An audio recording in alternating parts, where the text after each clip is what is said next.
Ayan. Hello mga katambay, mga katropa. Ayan, for today's video, magluluto tayo ng sinigang.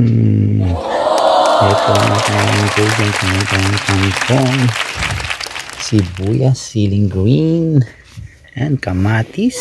Siyempre, nyaman. Ayan ang ating hipon at pink salmon. Ayan, pagsasamahin natin yan para mas malasa. Wow, sarap. Excited na much kayo mga katambay. Ayan. Una, siyempre, iwain natin yung ating pakulo tayo ng tubig. Ayan, sa ating lutuan. Ayan mga kanyaman ni mga katambay for sure.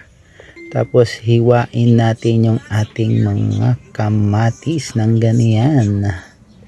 And then, isunod natin yung ating sibuyas. Ayan o. Ganda. Yan, ilagay na natin yung ating kamatis. Ganun din ang ating sibuyas. Pagkatapos kumulo ng ating yan, sarap, ang ating tubig. Pakuluan natin nga yan ang ating kamatis, sibuyas. Ayan mga katambay. Hanggang mo, lagay mo yan. After that, lagyan nyo ng asin na yan, pampalasa. Siyempre, huwag yung ganong pakadami. Puta masyadong malat, manyaman. Ayan tapos pakuluan lang natin yan. And then, pwede na natin isunod yung ating pink salmon, belly. Yan ang ating piniling part, belly. Malasa yan katambay, manyaman. Ayan natin naman kumulo. Mabilis lang po itong maluto, yung ating pink salmon belly. Ayan, laluluin natin para mag-mix. At tapos isunod na natin yung ating mga hipon. Ayan, paro, manyaman. Ayan, kanyaman And then, ayun luto na yan, konting-konti na lang. At tapos pwede na natin ilagay ang adibang pang ingredients.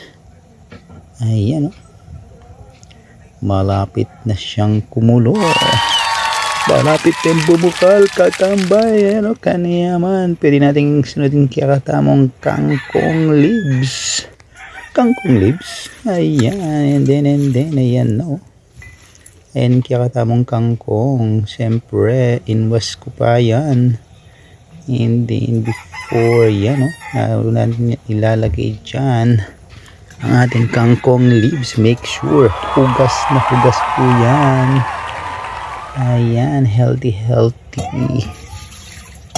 And then yan, pagkalagay niya, ayan natin siyang kumulo ng mga 2 to 3 minutes.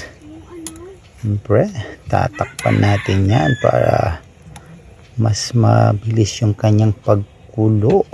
Katambay, katropa. Later on, kulang na lang dyan kanin. Mapapadami na naman ang kain natin dito mga katambay.